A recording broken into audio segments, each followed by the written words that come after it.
ஒரு set of group இருப்பாங்க. என்ன அப்டின்னா, டெய்லியும் சீரியல தொடர்ந்து பார்க்குறவங்க. இது வந்து பெரியவங்க மட்டும் நான் சொல்ல மாட்டேன். பெரியவங்கலாம் வந்து ஆதங்கத்தோட பார்ப்பாங்க.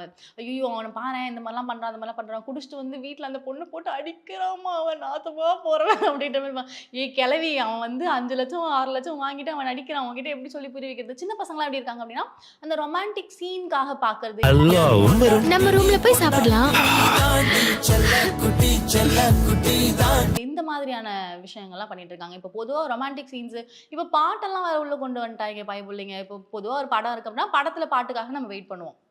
ஒரு சீன் இப்டி திரும்புனா ஒரு பாட்டு வருது. இப்டி பார்த்துக்கிட்டா ஒரு பாட்டு வருது. அப்டி நடந்து போனா ஒரு பாட்டு வருது. எல்லாத்துக்கும் ஒரு பாட்டு, ரொமான்டிக்கான திங்ஸ் எல்லாத்தையும் உள்ள கொண்டு வந்துட்டாங்க. நம்ம வெளில போய் பார்க்குற விஷயம்லாம் இப்பலாம் சீரியல்லே நடக்குது. சர்வசாதாரணமா எடுத்துட்டு வந்து இது பண்றாங்க அப்டின்னு தான் சொல்லணும்.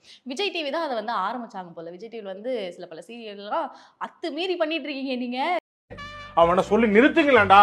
அவன் நிறுத்துற லூசுக்கு. என்னைக்கு என்ன ஆக போறீங்கன்னு தெரியல. நெறைய பிள்ளைங்க உட்காந்து டிவி முன்னாடி உட்காந்துக்கிட்டு ஸ்கூல் ஹோம்வொர்க்லாம் வேக வேகமா முடிக்கிறான். என் சித்தி பையன்லாம். என்னடா அப்படின்னு கேட்டா 8:30 மணிக்கு மகாநதி போடுவாங்க. மகாநதி போடுவாங்களா?